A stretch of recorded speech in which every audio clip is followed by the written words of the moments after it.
আসসালামু আলাইকুম, আশা করি সবাই ভালো আছেন। তো আজকে আমি চিকেন ফ্রাই দেখাবো। এখানে দেখুন আমি কিন্তু মুরগির বুকের পিসটা নিয়েছি। এটা কিন্তু ছোট মুরগি, বেশি বড়ও না আবার বেশি ছোটও না, সেই সাইজের মুরগি। তো এখানে এই মুরগিটাকে ভালো করে ধুয়ে নিয়েছি। ধুয়ে নেওয়ার পরে কিন্তু পানিটাকে ভালো করে ফেলে দিয়েছি চিপড়িয়ে। তারপর দিয়ে দিলাম পরিমাণ মতো লবণ আর সয়া সস দিয়ে দিলাম এখানে পরিমাণ মতো। সয়া সসে লবণ থাকে, তাই একটু বুঝে শুনে দিবেন লবণের পরিমাণটা।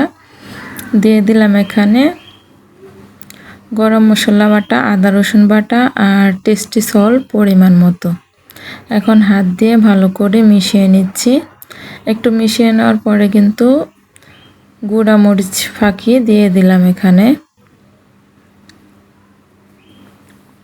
হাত দিয়ে ভালো করে মিশিয়ে নিচ্ছি। আর এই চিকেন ফ্রাইটা কিন্তু খুবই টেস্টি। আপনারা একবার বাসায় হলে এরকম করে বানিয়ে খেতে পারেন। তো এটা কিন্তু বড় থেকে ছোট সবাই কিন্তু খেতে খুবই পছন্দ করবে। তো আশা করছি আমার আজকের এই রেসিপিটা আপনাদের খুব ভালো লাগবে। তো এখন আমি কিন্তু এটাকে রেখে দেব রেস্টে আধা ঘন্টার জন্য। তো রেস্টে রেখে দিচ্ছি আধা ঘন্টার জন্য। আর এখানে আমি একটা ব্যাটার গুলিয়ে নিব।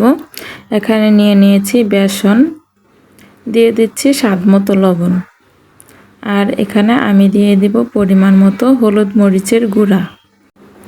এখন দিয়ে দিব পরিমাণ মতো সোডা, খাবার সোডা।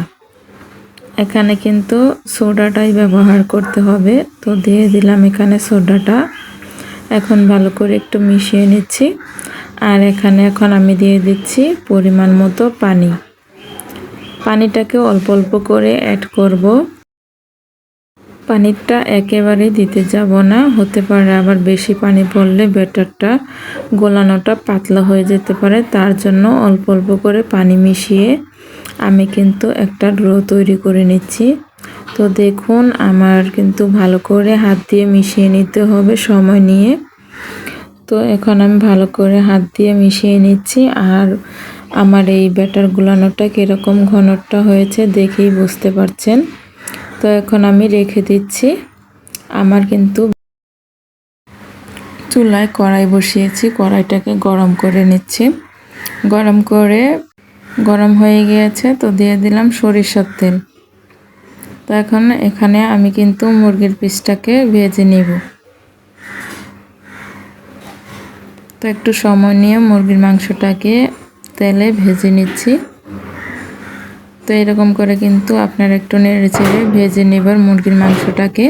নতুন নতুন রেসিপি পেতে হলে অবশ্যই চ্যানেলটিকে সাবস্ক্রাইব করে পাশে থাকবেন। এখন একটু সময় নিয়ে মুরগির মাংসটাকে ভেজে নিতে হবে। তো ঢাকনা দিয়ে ঢেকে দিলাম। 6 থেকে 7 মিনিটের মতো আমি মুরগির মাংসটাকে রান্না করে নিব। তো দেখতেই পাচ্ছেন এখানে কিন্তু মিডিয়াম আছে। আমি কিন্তু মুরগির মাংসটাকে একটু পরে পরে নাড়াচাড়া দিয়ে রান্না করে নিচ্ছি। এরকম করে মুরগির মাংসটাকে একটু পরপরই নাড়াচাড়া দিয়ে কিন্তু রান্না করে নিতে হবে। এরকম রেসিপিটা আপনাদের কার কার ভালো লেগেছে অবশ্যই কমেন্টে জানাবেন। মুরগির মাংসটা ভালো করে রান্না করা হয়ে গিয়েছে, নামিয়ে নিলাম। মুরগির মাংসটা একটু ঠান্ডা হলে কিন্তু বেসনে চুবিয়ে আমি ভেজে নিব। তো এখানে আমি কড়াইটা ভালো করে গরম করে নিচ্ছি। গরম করে নেওয়ার পরে কিন্তু তেল দিয়ে দিলাম এখানে পরিমাণ মতো। তেলটা গরম করে নেব ভালো করে। এখন আমি ভেজে নিচ্ছি। ব্যাটারটার ভিতরে চুবিয়ে কিন্তু দিয়ে দিচ্ছি গরম তেলে। একইভাবে কিন্তু সবগুলো আমি ভেজে নিব। তো দেখতেই পাচ্ছেন আমি কিভাবে ভেজে নিচ্ছি। তো এরকম করে আমি এখানে 3 পিস দিয়ে দিলাম, 3 পিসই ভেজে নিব। তো এক সাইডটা কিন্তু হয়ে যাওয়ার পরে কিন্তু আমি উল্টিয়ে দিয়েছি। উল্টিয়ে পাল্টিয়ে এখন আমি কিন্তু ভালো করে লাল লাল করে ভেজে নিব। এরকম করে বাসায় মুরগিটা ভেজে খেয়ে দেখবেন, খুবই টেস্টি হবে খেতে। তো আবার একটু আমি উল্টিয়ে দিচ্ছি। চিকেন ফ্রাই কারি না ভালো লাগে খেতে, আমার ছেলে কিন্তু খুবই পছন্দ করে চিকেন ফ্রাই। তো দেখুন এই যে একটু পরে আবারও কিন্তু আমি উল্টিয়ে দিচ্ছি। এটা একটু সময় নিয়ে ভেজে নিতে হবে, তাহলে কিন্তু খেতে খুবই মচমচে হবে।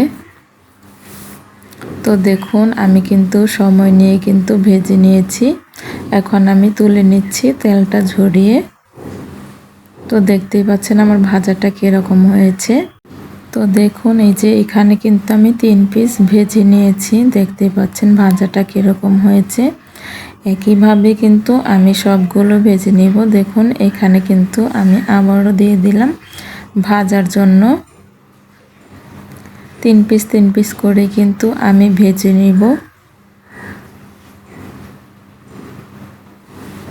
আপনাদের বোঝার জন্য আমি আরেকবার দেখিয়ে দিচ্ছি কিভাবে ভেজে নেবেন। ব্যাটারটাতে চুবিয়ে কিন্তু এখানে তেলে দিয়ে দিতে হবে। একটু সময় নিয়ে কিন্তু আমি এই চিকেনগুলোকেও ভেজে নিব। তো দেখুন এই যে আমি উল্টিয়ে দিয়েছি চিকেনগুলোকে। তো এই যে এরকম করে কিন্তু আমি সবগুলো চিকেন ভেজে নিচ্ছি। তো দেখুন লাল হয়ে গিয়েছে, এখন কিন্তু আমি উল্টিয়ে দিচ্ছি। তো দেখতেই পাচ্ছেন আমি কিভাবে চিকেনগুলোকে ভেজে নিচ্ছি। সবগুলো চিকেনে কিন্তু এরকম করে আমি ভেজে নিব। তো এই চিকেনটাও কিন্তু ভাজা হয়ে গেছে, তুলে নিব। তো দেখুন সবগুলো চিকেন ফ্রাই করে নিলাম, আর দেখতেই পাচ্ছেন কতটা সুন্দর লাগছে। এখন কিন্তু আমার ছেলে খেয়ে দেখাবে। তো দেখুন এটা খেতে কিন্তু খুবই মজাদার। আশা করছি আপনাদেরও ভালো লাগবে। ভালো থাকবেন, সুস্থ থাকবেন। আল্লাহ হাফেজ।